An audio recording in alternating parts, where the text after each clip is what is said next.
కేంద్రంలోని బీజేపీ ప్రభుత్వం రైతు వ్యతిరేక చట్టాలను తెచ్చి రైతులను ఇబ్బంది చేస్తుందని తెలంగాణ రైతు సంఘం రాష్ట్ర కార్యదర్శి వీరగోని శంకరయ్య అన్నారు.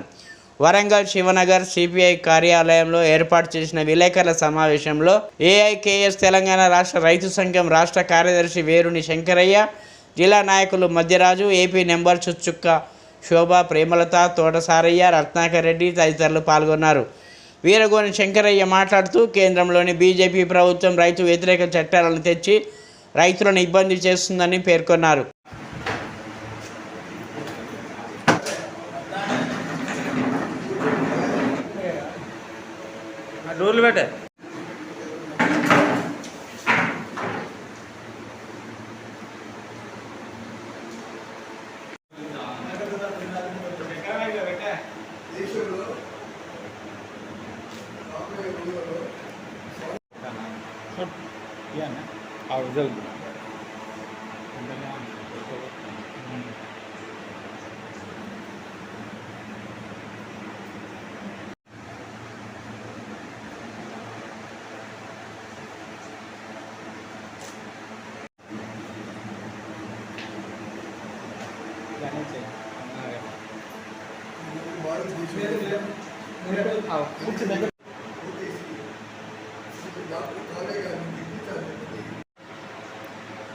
కాంగ్రెస్ పార్టీ పార్లమెంటు సభ్యురాలకు కడియం కావ్య గారిపై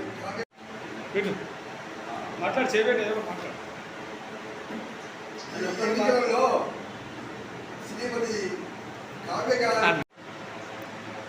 కాంగ్రెస్ పార్టీ పార్లమెంటు సభ్యురాలకు కడియం కావ్య గారిపై ఈరోజు ఈ రైతాంగ సమావేశం ప్రధానంగా ఏంటంటే డాక్టర్ శ్రీ కవిత గారి చేతి గుర్తుపై ఓట్లు వేసి ఈ యొక్క వరంగల్ పార్లమెంట్ సీట్లు గెలిపించాలని చెప్పని రైతు సంఘం ఆధ్వర్యాన మేము అన్ని శ్రేణులకు పిలుపునివ్వడం జరిగినది. ఎందుకోసం అంటే బీజేపీ ఈరోజు దేశం లోపల రైతాంగానికి వ్యతిరేకంగా 3 చట్టాలు తీసుకొచ్చి చాలా ఇబ్బంది పెడుతుంది. ఆ క్రమంలోనే స్వామినాథన్ కమిషన్ కూడా నివేదికను తుంగలో తొక్కింది. ఫెర్టిలైజర్స్, పెస్టిసైడ్స్ వాటిపైన సబ్సిడీ తీసివేసినది. ప్రధానంగా మా డిమాండ్స్ ఏంటంటే దేశం లోపల పార్లమెంట్ లోపల రైతులు పండించే పంటకు న్యాయమైన గిట్టుబాటు ధర నిర్ణయించి ఒక చట్టం చేయాలి. అదే ప్రకారంగా రైతుల రుణవిముక్తి చేయాలి. బ్యాంకులు కానీ, సొసైటీలు కానీ, ప్రైవేట్ రుణాలు కానీ ప్రభుత్వమే భరించి రుణవిముక్తి చేయాలి. అప్పుడే ఈ యొక్క రైతులకు విముక్తి అవుతుంది. ఈ క్రమంలో ఒకటే రైతు సంఘం కూడా అనేక రకాలుగా పోరాడుతుంది. పార్లమెంట్లో కూడా మేము అప్పీల్ చేశాము మోడీ గారికి, ఇంతవరకు స్పందన లేదు.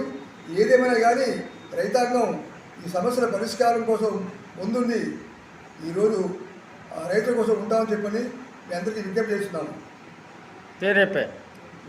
వీరగోని శంకరయ్య, తెలంగాణ రాష్ట్ర రైతు సంఘం కార్యదర్శి.